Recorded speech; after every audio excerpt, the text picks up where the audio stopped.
സ്വർണം കൈവശമുള്ളവര് ഭയപ്പെടേണ്ട ആവശ്യമുണ്ടോ? കാരണം സ്വർണ്ണവില ഇപ്പം വലിയ രീതിയിൽ അതിന് ഇടിവ് സംഭവിച്ചിരിക്കുകയായിരുന്നത്. നമുക്കറിയാം കഴിഞ്ഞ കുറേ കാലങ്ങളായിട്ട് വല്ലാത്ത രീതിയിൽ ഉയരുകയും എന്നാൽ അതേസമയം താഴുകയൊക്കെ ചെയ്യുന്ന ഒരു സ്റ്റേബിൾ അല്ലാത്തൊരവസ്ഥയിലാണ് ഈ സ്വർണ്ണവിലയുടെ ഒരു നിൽപ്പ് എന്ന് പറയുന്നത്. ഇപ്പോഴത്തെ ഈ അവസ്ഥയെ എങ്ങനെയാണ് നോക്കിക്കാണേണ്ടത്?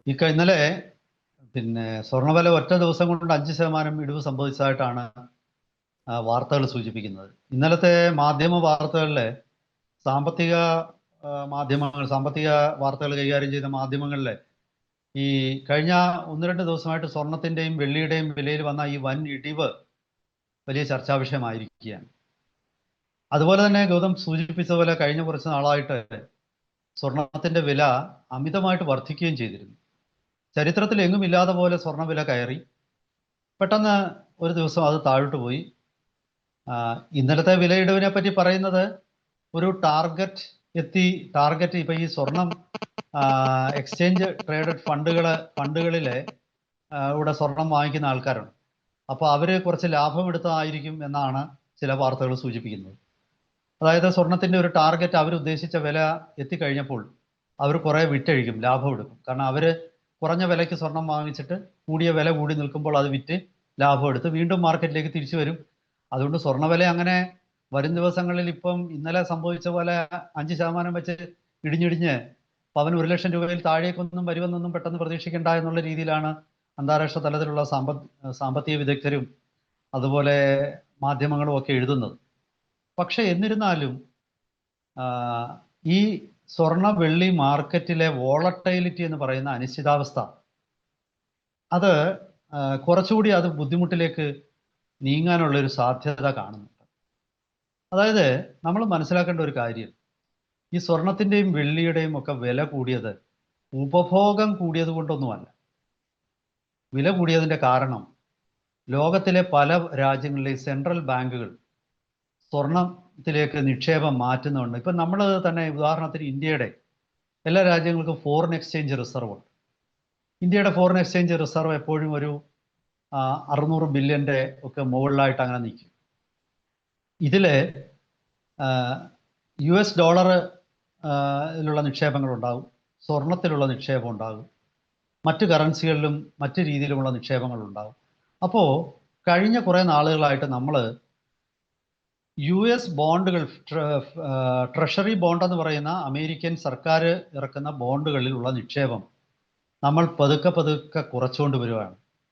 ഇത് ഏതാണ്ട് കഴിഞ്ഞ ഒരു 2-3 വർഷം കൊണ്ട് ഒരു 26% ഉണ്ടായിരുന്ന നമ്മുടെ വിദേശ നിക്ഷേപം വെറും അതിൽ നിന്നും ഒരു 10% താഴെ എത്തി എന്നാണ് വാർത്തകൾ സൂചിപ്പിക്കുന്നത്.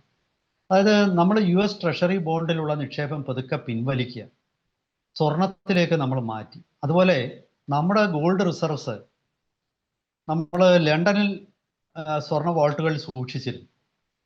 ആ ലണ്ടനിൽ നിന്നും അത് പതുക്കെ ഇന്ത്യയിലേക്ക് തിരികെ കൊണ്ടുവരിക. ഇനി എനിക്ക് തോന്നുന്നു ഒരു 200 ടണ്ണോ അത് അത്രയൊക്കെ അവിടെ കാണുകയുള്ളൂ. ബാക്കിയെല്ലാം ലണ്ടനിൽ സൂക്ഷിച്ചിരുന്ന ഇന്ത്യയുടെ സ്വർണ്ണ നിക്ഷേപം മുഴുവൻ ലണ്ടനിൽ നിന്നും ഇന്ത്യയിലേക്ക് തിരിച്ചു കൊണ്ടുവരും. ഇത് ചില കാരണങ്ങളാലാണ് സ്വർണത്തിനുള്ള, അതായത് സെൻട്രൽ ബാങ്കുകൾ സ്വർണ്ണ നിക്ഷേപം ലോകത്തെമ്പാടും വർദ്ധിപ്പിച്ചു. പല സ്ഥാപനങ്ങളും വ്യക്തികളും, അതായത് അൾട്രാ ഹൈ നെറ്റ്വർത്ത് ഇൻഡിവിജ്വൽസ് എന്ന് പറയുന്ന ആൾക്കാർ സ്വർണത്തിൽ നിക്ഷേപം നടത്തും. അല്ലാതെ ആഭരണം വാങ്ങിച്ചത് കൊണ്ടോ സാധാരണ സ്വർണത്തിന്റെ ഉപഭോഗം വർദ്ധിച്ചത് കൊണ്ടോ ഒന്നും അല്ല സ്വർണ്ണവില കൂടിയത്. സ്വർണ്ണവില കൂടിയത് ഇന്ത്യയിലെ റിസർവ് ബാങ്ക്, അല്ലെ ചൈനയുടെ സമാനമായ ബാങ്കുകൾ, ഇവരൊക്കെ തന്നെ സ്വർണം വാങ്ങിച്ചു കൂട്ടിയത് കൊണ്ടാണ്. അത് കാരണം ലോകത്തിൽ സ്വർണ്ണവില കൂടി. ഇപ്പോൾ കുറയാനൊരു അതിന് ഇനി മറ്റൊരു വിഷയം കൊണ്ടുണ്ട്. അമേരിക്ക അവരുടെ പലിശ നിരക്ക് കുറയ്ക്കുമ്പോൾ പലരും നിക്ഷേപം സ്വർണത്തിലേക്കാക്കും.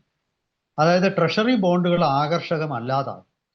പക്ഷെ ഇപ്പോൾ ഈ കഴിഞ്ഞ ദിവസം ഒരു വാർത്ത വന്നു,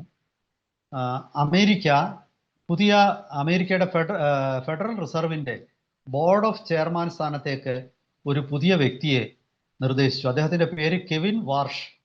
അദ്ദേഹത്തിന് ആയിരിക്കും ഇനി മെയ് മാസം തൊട്ട് chairman board of directors of federal reserve എന്ന പദവിയിലെത്തുന്നത്. ഇദ്ദേഹം പരമ്പരാഗതമായിട്ട് ഉയർന്ന പലിശ നിരക്കുകൾ അമേരിക്ക വാഗ്ദാനം ചെയ്യണം എന്ന നിലപാടുള്ള വ്യക്തിയാണ്. അതായത് അമേരിക്കയിൽ പലിശ നിരക്ക് വർദ്ധിക്കും എന്നൊരു സൂചനയാണ് ട്രംപ് ഈ കെവിൻ വാർഷിന്റെ അപ്പോയിന്റ്മെന്റ് തീരുമാനം പുറത്തുവിട്ടതോടുകൂടി ലോകം മനസ്സിലാക്കുന്നു.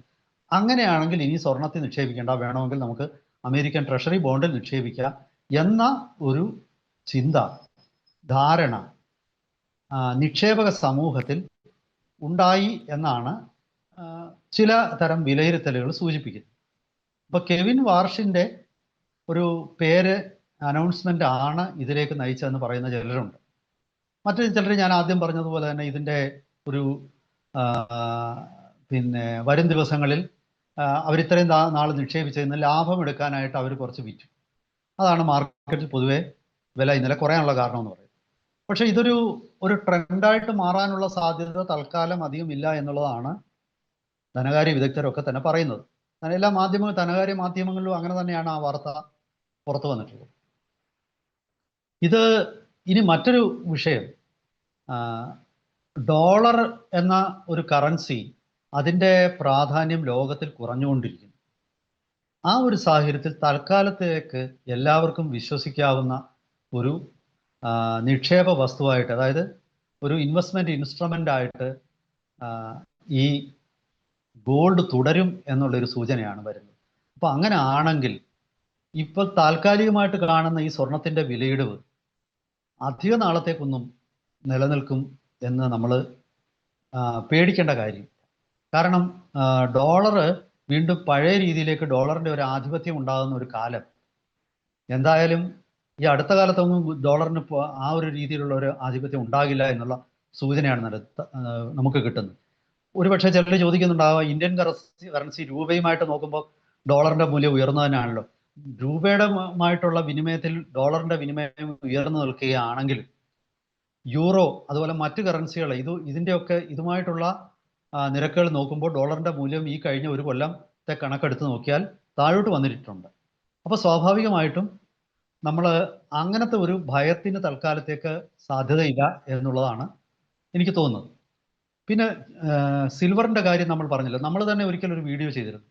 അതായത് ചൈന ആണ് സിൽവറിന്റെ മാർക്കറ്റ് ലോകത്തിൽ കൺട്രോൾ ചെയ്യുന്നത്. ഏറ്റവും കൂടുതൽ സിൽവർ ലോക മാർക്കറ്റിലേക്ക് വിൽക്കുന്നതും വിനിമയം നടത്തുന്നതും ചൈനയാണ്. ചൈന ഈ വെള്ളിയുടെ കയറ്റുമതിയിൽ ചില നിയന്ത്രണങ്ങൾ കൊണ്ടുവന്നു. ആ നിയന്ത്രണങ്ങൾ കൊണ്ടുവരുന്നത് കാരണം വെള്ളിയുടെ വില കുറച്ച് ഉയർന്നു. അത് തൽക്കാലം ചൈന ആ നിയന്ത്രണം പിൻവലിക്കാനും സാധ്യതയില്ല. അപ്പൊ ചുരുക്കി പറഞ്ഞാൽ ഈ സാധാരണക്കാരായ പലരും വിചാരിക്കും സ്വർണത്തിന്റെയും വെള്ളിയുടെയും ഒക്കെ വില കൂടുന്നത് ഉപഭോഗവുമായിട്ട് ബന്ധപ്പെട്ട പരമ്പരാഗത ഇക്കണോമിക്സ് ആണെന്ന്. അങ്ങനെയല്ല. അത് മാസ് കൺസംഷൻ എന്നുള്ള രീതിയിൽ അതിൻ്റെ ഉപഭോഗം വർദ്ധിച്ചത് കൊണ്ടല്ല.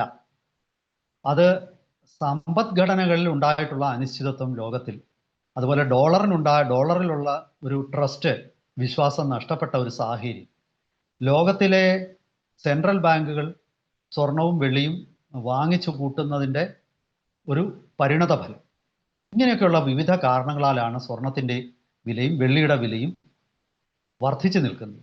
അത് തന്നെയാണ് ഈ കഴിഞ്ഞ ദിവസങ്ങളിൽ ഇത് താഴോട്ട് പോകാനുമുള്ള കാരണം. ഇപ്പോൾ ഞാൻ പറഞ്ഞതുപോലെ നയപരമായിട്ടുള്ള എന്തെങ്കിലും തീരുമാനങ്ങൾ രാജ്യങ്ങൾ എടുക്കുകയാണെങ്കിൽ വീണ്ടും സ്വർണത്തിന്റെ വിലയെ അത് ബാധിക്കും. കാരണം ഇതൊരു യഥാർത്ഥ വിലയല്ല. അതായത് ഈ സാധനത്തിന്റെ മൂല്യവും എന്ന് പറയുന്നത് ആൾക്കാരെ ഉപയോഗിക്കുന്നതിലെ വന്ന വർധനവൊന്നും കൊണ്ടല്ല, സമ്പദ്ഘടനകളുടെയും സർക്കാർ പോളിസികളുടെയും അടിസ്ഥാനത്തിൽ വന്ന ഒരു വ്യത്യാസമാണ്. അതുകൊണ്ട് സ്വർണത്തിൽ നിക്ഷേപം നടത്തുന്നവർ ലോകത്തിൽ സംഭവിക്കുന്ന ജിയോ പൊളിറ്റിക്കൽ ചേഞ്ചസ് വളരെ കൃത്യമായിട്ട് നിരീക്ഷിക്കുകയും അതിൻ്റെ അടിസ്ഥാനത്തിൽ അവർ തീരുമാനങ്ങൾ എടുക്കുകയും ചെയ്തില്ലെങ്കിൽ അവർക്ക് പണി കിട്ടും. അതായത് ഇത് ഒരു എല്ലാ കാലത്തേക്കുമായിട്ടുള്ള ഒരു വിലക്കയറ്റമോ വില ഇടിവോ അല്ല, മറിച്ച് രാഷ്ട്രങ്ങളിൽ ഇന്ന് നിലനിൽക്കുന്ന കറൻസി സംബന്ധിച്ചിട്ടുള്ള മോണിറ്ററി പോളിസികളുടെയും ഒക്കെ പരിണത ഫലമായിട്ടുള്ള ഒരു നിക്ഷേപം, ഇൻവെസ്റ്റ്മെന്റ് ഇൻസ്ട്രുമെന്റ് എന്നുള്ള നിലയിൽ സ്വർണത്തിന് കൈവന്നിരിക്കുന്ന ഒരു പ്രാധാന്യത്തിൻ്റെ ഫലമാണ് നാളെ പുതിയ ഇൻവെസ്റ്റ്മെൻറ്റ് ഇൻസ്ട്രുമെൻറ്റ്സ് വരികയോ അല്ലെങ്കിൽ പുതിയ ഇപ്പോൾ ക്രിപ്റ്റോ കറൻസികളിലേക്ക് കറൻസികൾ വ്യാപകമാകുകയോ അതിലേക്ക് വലിയ തോതിൽ നിക്ഷേപം പോവുകയോ ചെയ്താൽ അതിൻ്റെ വിശ്വാസ്യത വർദ്ധിക്കുകയും അതിൻ്റെ ക്രയവിക്രയങ്ങൾക്ക് കൃത്യമായ മാനദണ്ഡം ലോകത്തിലെല്ലാം ഉണ്ടാവുകയും അങ്ങനെയൊക്കെ ചെയ്യുന്ന ഒരു കാലം ഒരു 10-15 കൊല്ലത്തിന് ഉള്ളിൽ എത്തിക്കഴിഞ്ഞാൽ എനിക്ക് തോന്നുന്നു പിന്നെ അന്ന് സ്വർണത്തിന് ഈ കാണുന്ന വലിയ ഒരു പ്രാധാന്യം ഇല്ലാതാവും. അതൊരു ആഭരണം എന്നുള്ള ലോഹം എന്നുള്ള ഒരു പ്രാധാന്യത്തിലേക്ക് അത് ചുരുങ്ങും. ഇൻവെസ്റ്റ്മെന്റ് ഇൻസ്ട്രുമെന്റ് എന്നുള്ള അതിന്റെ പ്രാധാന്യം താഴോട്ട് പോവുകയും ചെയ്യും.